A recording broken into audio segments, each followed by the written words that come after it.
ससुराल और मायके का दर्द की कहानी। ससुराल में वह पहली सुबह मुझे आज भी याद है। कितनी घबरा कर मैं उठी थी, ये सोचती हुई कि कहीं देर न हो जाए। सब न जाने मेरे बारे में क्या सोचेंगे। केवल एक रात ही तो नए घर में कटी थी और इतना सब कुछ बदला गया था, जैसे आसमान से उड़ती चिड़िया को किसी ने मोती की लालच देकर पिंजरे में कैद कर लिया हो। शुरू के कुछ दिन तो यूं ही गुजर गए। एक दिन हम बाहर घूमने गए। जब हम वापस घर आए तो सासू माँ की आंखों में खुशी तो दिख रही थी, लेकिन केवल अपने बेटे के लिए ही।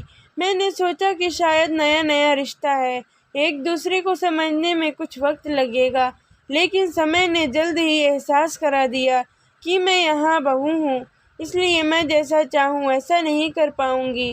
कुछ कायदा और मर्यादा है जिसका मुझे पालन करना होगा, जैसे कि धीरे धीरे बात करना, धीरे से हंसना, सबके खाने के बाद खाना खाना। यह सब आदतें मुझे अपने आप आ गईं। माँ से भी बात कम होने लगी, जिसकी वजह से मुझे पीहर की याद आने लगी। ससुराल में पूछने पर कहा गया कि अभी नहीं, कुछ दिन बाद जाना है।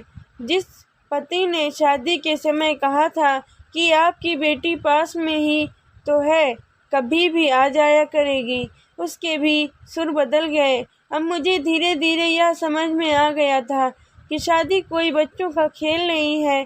इसमें केवल घर नहीं बदलता, पूरी जिंदगी बदल जाती है।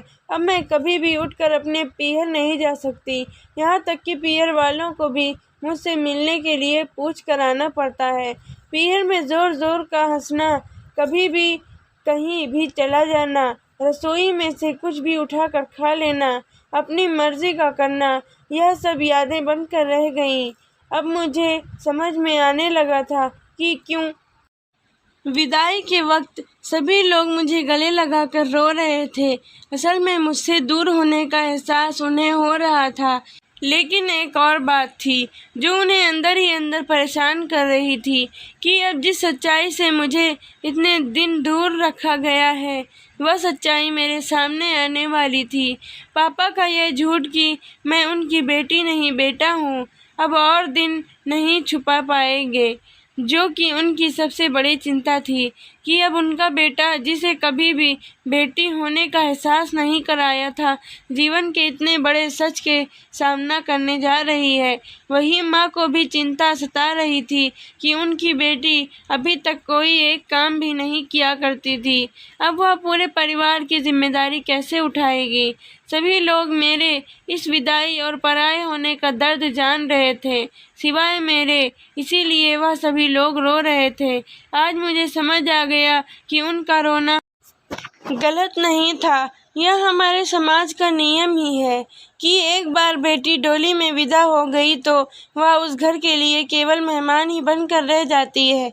फिर कोई चाहे कितना क्यों ना कह ले कि यह घर आज भी उसी का है, सच तो यह है कि अब वह कभी भी यूं ही अपने पीहर नहीं जा सकती, चाहे कितना भी समस्या और परेशानी क्यों ना आ जाए।